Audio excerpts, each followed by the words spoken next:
We are further up the coast of Maine, and we've been exploring Acadia National Park, Bar Harbor, Maine. We even went over to Bangor, Maine. We're staying at Patten Pond Thousand Trails Campground. And you know what that means? It's time for a campground review. Now you're really going to want to watch this one because this campground has a few things you probably need to know about.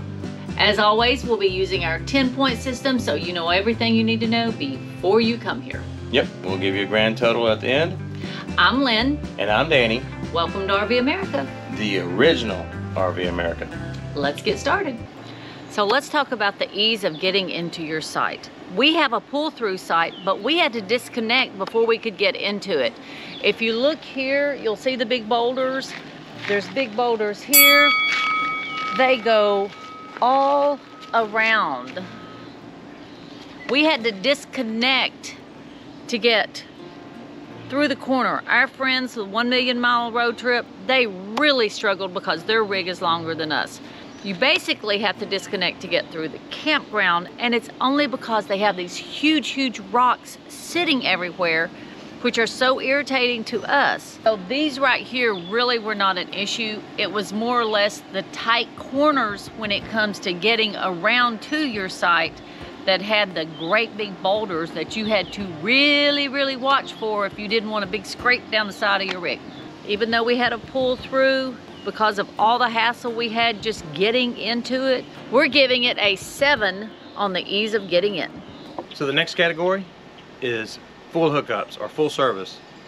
Did we have it? Every once in a while it's great to have full service, and they provided. We had 50 amp water, sewer, and they even had free cable. Make sure you bring your cord. Ours wasn't quite long enough, so we need to get some more. But based on that, we're giving it a 10. Let's talk about the roads. The roads are in good shape, but they're gravel all the way through. Some of the places need a bit more gravel added to them. There's a lot of grass like growing right in through here. And because they're gravel, they're really dusty back through here, all the way from the end of the road, from the main highway, all the way through the campground, 100% gravel. Because of that, we're giving them an 8, because even though they're gravel, they're in good shape for gravel roads. How was the connectivity? We look at internet, we look at phone service, and over-the-air TV. The internet was great. Our Starlink has been doing a good job at most places, unless we're covered by trees. And in this place, we are in the open. So, great job, Starlink. AT&T phones have worked great. And over-the-air, there's only a few channels. Based on that, we give connectivity a 9. So how are the sites? Now in Maine, we have determined it's a little bit hilly, more than what we thought. The pull-through site that we're in is not a good site. So if they try to offer you these pull-through sites when you come here, don't take them. Go to the back of the campground. Those are very level back there. If you look at this one, we had to really raise our front end. We even had to get our extra step out in order to be able to step onto our regular steps. So we just don't get the pull-through sites. They're not good. With that being said, the other sites are really level, full hookups and everything. We're giving the sites an 8. Let's talk about cost per value. I know you want to know it. How much did it cost? As some of you know, and we'll link a video up above, that we use Thousand Trails, but we only use the yearly. It's the cheapest way to travel Thousand Trails. You just have a short window of 60 days to make reservations, but it hasn't hurt us.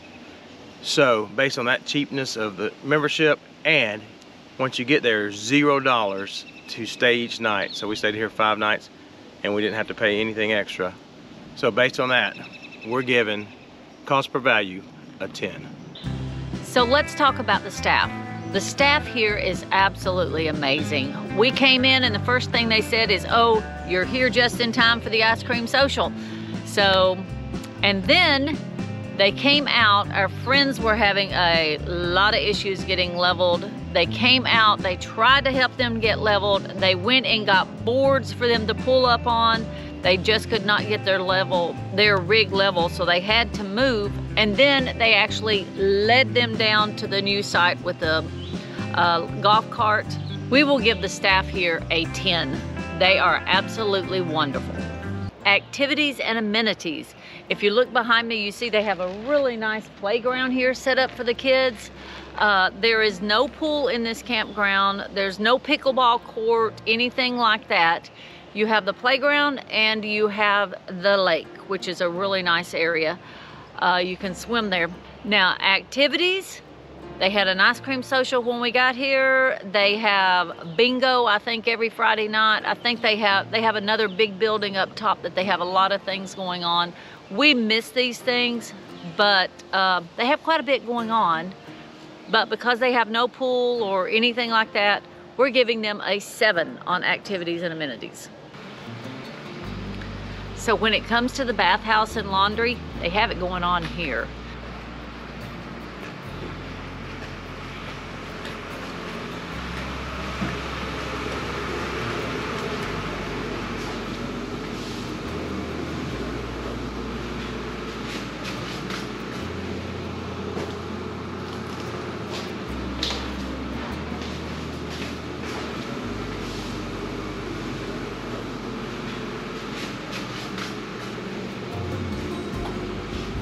So the showers here are really nice.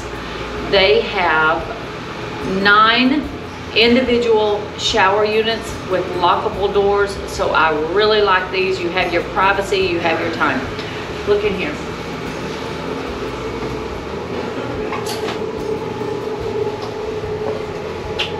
We like the way the showers are here. Even though we don't use them, we like the way the showers are. Look at this door.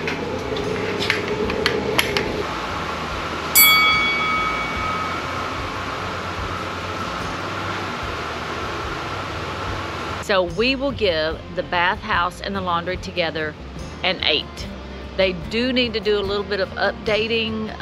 It's a little older, but that's what you get with most Thousand Trails. They are in great shape, they're clean, and this is a good campground. The next category and the last category is things to do in the area.